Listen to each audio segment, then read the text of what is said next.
YouTube, welcome back to my channel. So today I'm doing my week 4, 5, and 6 pregnancy update, which still sounds so surreal to say. So I just have my Allegro Happy Tummy tea that I'm sipping on right now. I hadn't heard of this brand before. I just got it on Amazon when I was looking for stuff for nausea. So I wasn't quite sure that spearmint and peppermint and cinnamon would go together, and ginger for that matter, but somehow it does. So yes, I do recommend it. So I guess yeah, I'm having a semi-decent day today. Finally, this last week or so has not been the easiest, but I still don't feel the best. So this is me today. Figured I'd share the real deal. Did not try very hard. Didn't even have the energy to try and look cute. So this is what we're working with. I actually found out in week 3 that I was pregnant. 3 weeks and 1 day, so 9 DPO, so I was really early. And so the symptoms that I was having in week 3 are basically the same as what I was having during my 2-week wait, because it kind of is part of the 2-week wait since I found out so early. So if you want to hear more about that, since I won't be covering that week, you can watch my 2-week wait video. So week 4, there wasn't a whole lot. I felt pretty normal during week 4, other than, you know, some of the few symptoms that I had during my 2-week wait. I had a little bit of minor twinges and a little bit of a stretching, pulling period cramps, but minor, nothing that I couldn't handle. So, you know, week 4 was pretty much life as usual. I was able to get out and do my daily walks. I like to go on 2, sometimes 3 walks a day and get at least 10,000 steps in. So I was still able to do that. Week 5 was a little bit more touch and go. I had some nausea, but nothing, or at least, you know, at the time it was noticeable to me, but nothing compared to what I've felt more recently. But I did, during week 5, have a dizzy spell. I woke up one morning and had to go to the bathroom. It was before my alarm went off. So I got up to go to the bathroom and came back to go back to sleep. But when I stood up, I just felt so dizzy. And I tried to shake it off, came back to bed, laid back down, and since I still had some time before my alarm was going to go off, I was going to try and go back to sleep. And when I tried to change positions, so I had already been laying down for a few minutes and decided to shift positions, and even that somehow made me dizzy, and I was already laying down. So that was concerning. So I did end up calling the nurse line of the birth center, and they called me back and recommended that I talk to the midwife. So that's what I did, and the midwife said that based on my symptoms, she wasn't too concerned, but just a little bit, and so she wanted me to, she said, it sounds like you know all the warning signs to look for, so keep doing what you're doing, keep, you know, getting in fluids, and then call me back later tonight.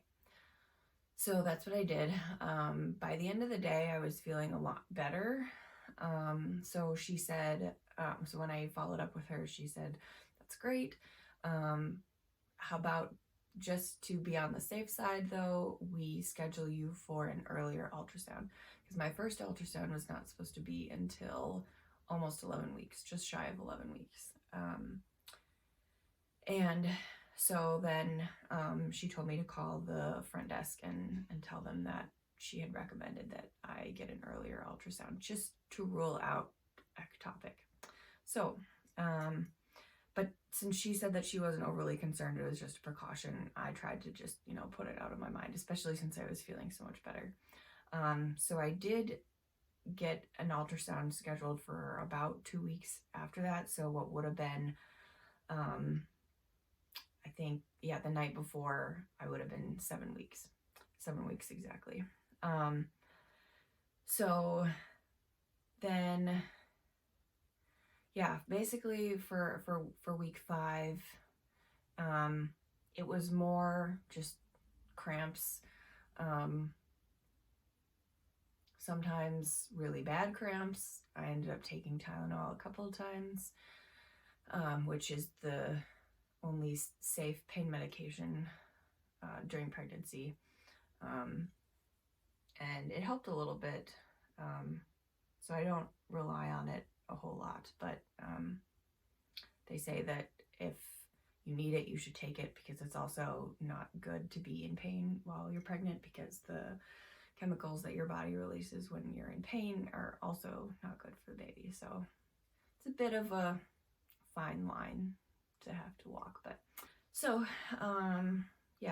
that was kind of the main thing that I was dealing with. And then week 6, the fatigue hit me pretty hard, and the nausea started to ramp up a bit. So I was not doing a whole lot in week 6. It's kind of been that way ever since.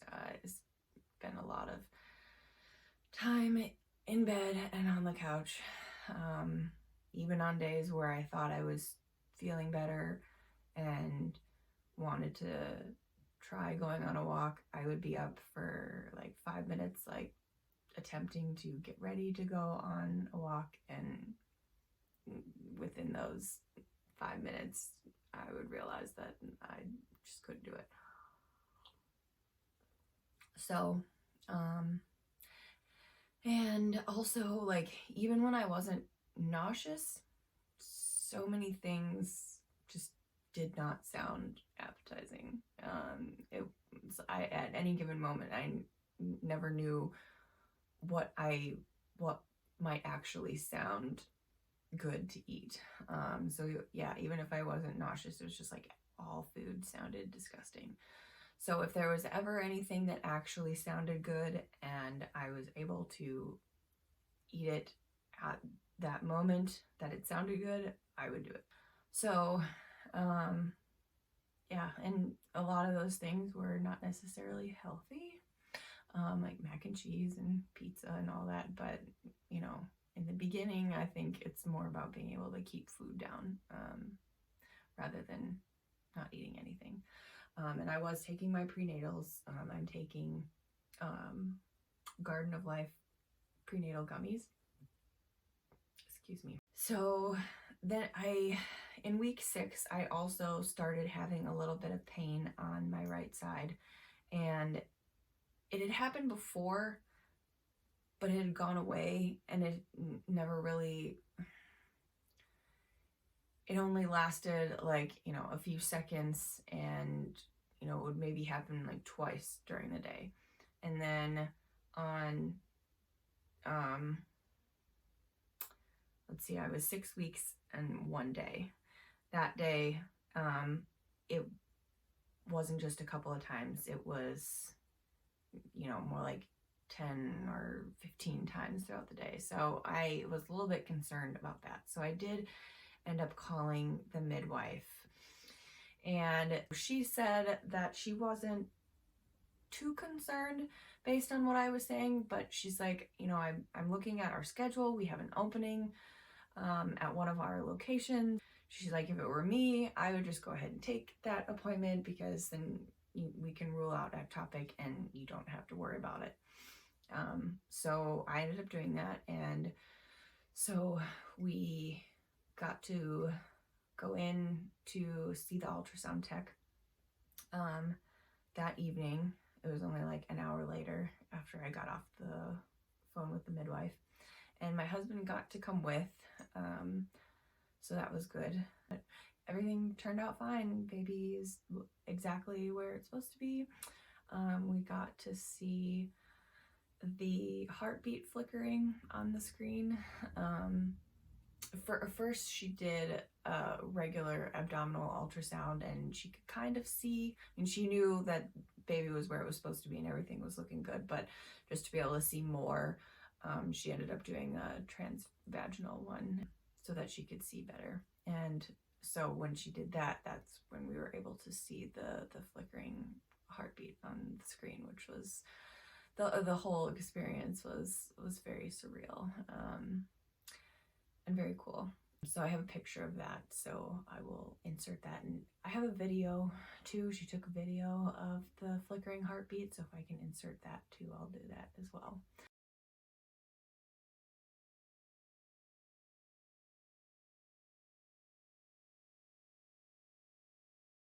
Then basically the rest of week 6, while I was relieved, my symptoms just kept getting worse. I kept getting more tired. One of the days I just took so many naps, and even after waking up from my naps, I felt just as tired, sometimes even more tired than before I had taken the nap. So, but I mean, you're making a baby cell by cell, so I guess it's to be expected that you wouldn't have very much energy.